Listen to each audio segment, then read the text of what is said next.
Hey, Dean, congrats. Do you work a lot with Amanda Nunes or no? I do, man. I work a lot with her. We work very diligently on that fight. Yeah, it was pretty much what we expected to. Honestly, it really was, man. Yeah. It's really what we expected. Now, Why were you expecting her to stand up? Because Amanda said she was expecting her to stand up. Why were you guys expecting that? Well, because she wouldn't really have a choice. You know what I'm saying? Like Ronda's never been a shooter. yeah. You know, she stands very tall. She's not a shooter, and she needs to grab you from up high. So, but in order to do that, she has to get close. So she has to stand up a little bit. Yeah, she's always in the past punched her way into the clinch and Yeah. through girls, you know. So now, I mean, obviously, from the last two fights, they catch, people are catching on. You know what I mean? And Yeah. I don't see why. Now, listen, everybody's a critic, but I feel, especially Dean, like guys like myself and you and myself, we could be some critics because fuck, we were in there. What the fuck? You know what I mean? No doubt about that. It's like when Jimmy sees I can talk all the shit I want. Exactly. It's like when Jimmy sees a comic or a shitty comic, he can be like, "Hey, look, I do it too. Fuck you, you suck." Yeah. But we're not saying that. But my thing is this, like for instance, like myself, like when I fought, I didn't have a wrestling background. I did a seventh grade. I did basically like a season and a half because I dropped out in eighth grade. So I was like a bad kid. So I didn't have like that wrestling background, but yet I was a master in jiu-jitsu when I got in the UFC, and I did not trust in my hands. You know, even when I fought your punk ass. Let's see. So anyway, but Dean, even I fought you, a guy with your reach. I mean, if I just tried to clinch you high, I was going to get fucking hammered. I would a lot of times shoot, and I did it with BJ Penn also, and I do this on the pads where I do some strikes and then shoot to either get that front leg or else you sprawl and then I come up into a clinch and that would get you back to the cage and whatnot. And I've done that, and that gets worked out in sparring. Now, you have to get your boxing and your kickboxing sparring in. I understand that. But the majority of her sparring, I feel, should be geared towards mixed martial arts sparring. And I'm not saying with the little gloves. I used to do with 16-ounce gloves, feet to floor matches. I mean, my buddy Danaher calls it the art of the shoot box, or GSP calls it that shit too. But basically what it means is from feet to floor. Ray knew, like my coach knew that standing up, I didn't believe in it. So he would try to get me, anytime the fight would hit the floor, he'd give me 20 to 30 seconds to stand me back up. So now I'm getting tired, but I'd have my range down where I knew, all right, the guy's getting too close. I got to circle, then look for my shot. Use the strikes to set in the level changes to get that clinch. And I don't see any of this after that Holly Holm fight. You think that this is something that you'd implement. What do you think about that? I mean, you know what the thing is, man? Like, everybody's been criticizing her coach, and like I don't really know enough about him to really criticize him. But what I do know is that he's not a progressive thinker. And, but I think there's still hope for her. Like, I think if she gets with the right person, there's still hope for her that can, like you said, do that transition from being able to punch and use her grappling skills, because there's no doubt about it. She's a really good grappler and she's really good at judo, but she has to be able to get inside. And now there's obviously, a misconnection between how she punches and how she can grab people. Like she doesn't do that very well, and we knew that. And Amanda, the beautiful thing about Amanda is she's shaped just like me. Me and her have the same body type, except for I'm fat as hell. But we had the same body type, like really long arms, really long legs. So it was really easy for me to work with her and to like put this together and explain the details about how she's going to be able to strike against a person like Ronda. But like, I still think Ronda could have some fight left in her, but she needs to get with a progressive thinker.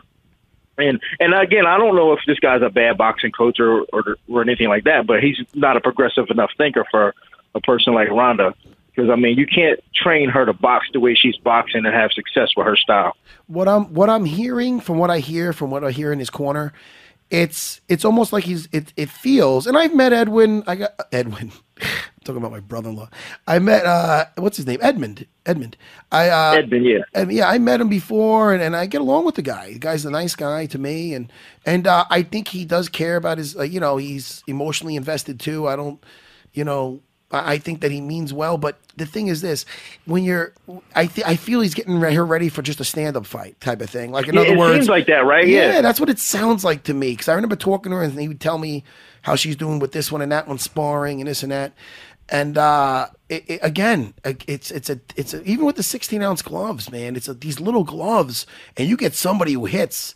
Like fucking, like Amanda Nunes. Holy shit, man! And she looked really stunned when she got hit. Like that's where I think it comes to part of the coaching. Yeah. She didn't look like she was mentally ready to get hit. Like she got hit and then she just kind of started flailing, and it's like I felt bad for her, but I'm like, what are you doing? This is the same thing that happened with Holly Holm. The thing is, you fight the way you spar. That's the way. That's a given. It should be. So there was no plan B. There was no, all right, I got to circle. So I got to get on the bike a little bit because I'm stunned. Like she was still trying to get a hold of her because she's very aggressive. And these are all things that have to get worked out in sparring. And I'm not saying, oh, she just needs more sparring. No, the correct sparring, smart sparring. Is it partially like, when you're with a coach, and if you're the biggest person in that gym, and you're kind of the big fish in the small pond, is that more comfortable than going to a new gym and having to spar with other champions and to fight with other people and not be the big fish? Do you think that's part of the problem? Is you get so comfortable in that place you don't want to go somewhere where you're going to be forced to grow?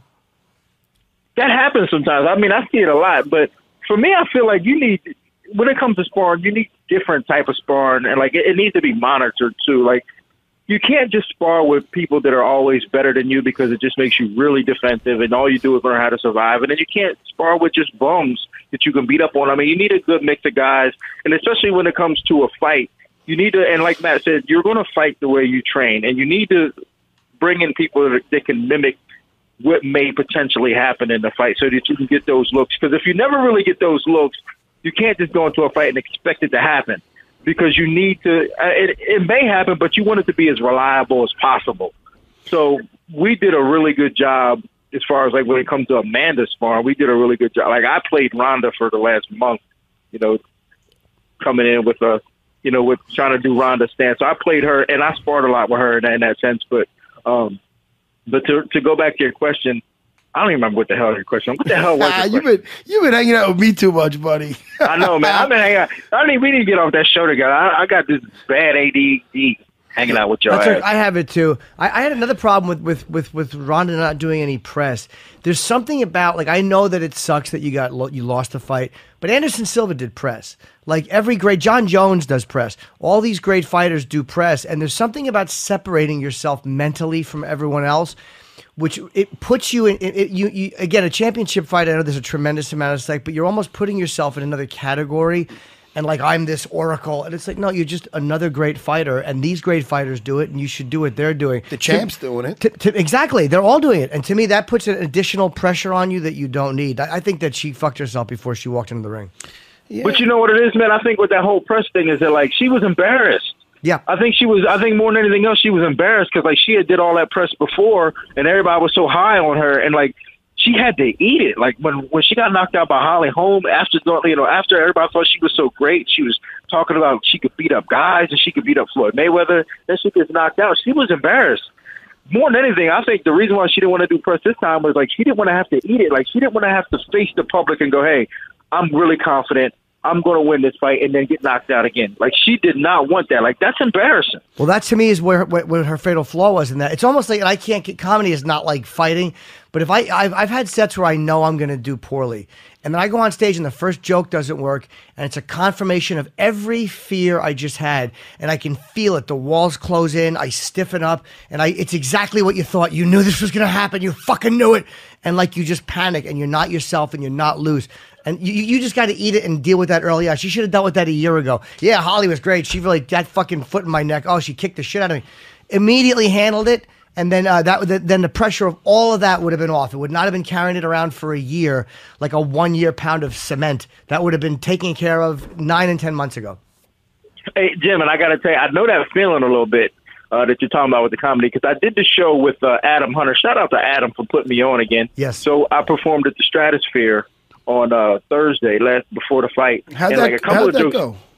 It wasn't bad, but I mean, it wasn't like, I was actually happy that I didn't really get any pity laughs, because, like, sometimes people just give you a pity laugh because you are who you are, and they want you to do well, so they laugh at your stuff. Yeah. And I didn't get any of that, you know what I'm saying? So, like, I had a couple of jokes that just didn't work, you know what I'm saying? And, like, And I felt that feeling of like, oh shit, I thought I was going to get a better response than that.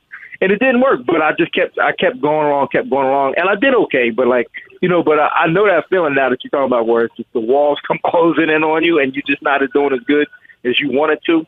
But but yeah, I now know what it feels like. And it's the greatest fear of that moment, and it's happening.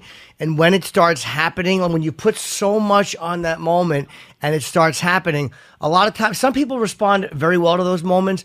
And other times people don't respond well. And because it looked to me like she just froze up. And I mean, Amanda was obviously a better striker than she is, but to me it looked like she froze up, which more than Amanda just being a better striker. She just, I thought, handled it really poorly. Yeah, she's never been in that situation before, and obviously she probably never had that happen to her in training either. Like they never really probably had anybody put a lot of heat on her in training to where she was able to bounce back from that type of adversity. But you know what? She's still who she is, though. And I mean, I juggle with the idea of how I feel about her. Like, prior to the fight, I was like, you know what? Like, she's just a bad role model. I mean, like, she comes out and she, when she's on top, she was, don't be a do-nothing bitch. And, but then when she loses, she couldn't bounce back from that. And that's why I give Conor all the credit in the world, because Conor took his loss like a man. You know what I'm saying? Like, he talked more shit than anybody. And when he lost, he took it like a man, came back and fought like a champ.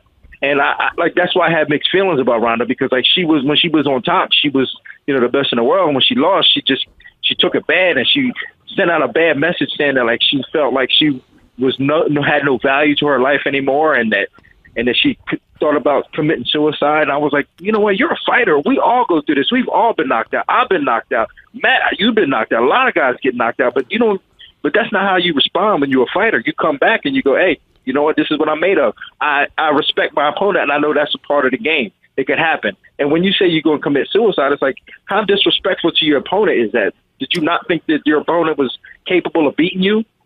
It's funny. Bruce Buffer, I did Bruce's podcast, and he raised that point, and he said that he didn't know if that was being a good role model.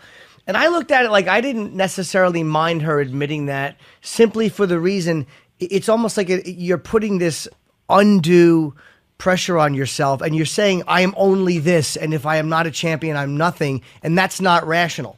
And admitting that and saying, like, I had these crazy irrational thoughts, and then because she also said, and then I looked at, I think, Travis, and well, I have a life, I want to have baby. Like, she put it into perspective after that, which I think is positive. So if you do get your ass kicked, it's not the end of the world, and she kind of said that, but then she didn't come out and do any press. And so I think you're right. Conor lost, and he handled it great. He's like, he was the better man tonight. He beat me. And then he came back and he beats him in a 5-round decision, which nobody saw coming. Well, so, yeah, you're right. Cruz was great in the post-fight press conference. Cruz came out. He lost his belt to Cody. He came out and gave a great, he was out there with the media. That's how you want to lose. Like, I like that. If you're going to lose a 5-round, a loss to a guy who's younger and who's really hungry, I think it's probably a lot easier than a loss like that. That was just brutal. Yeah, I mean, this is the game we play, and you know that when you sign up, man. It's, nothing's guaranteed.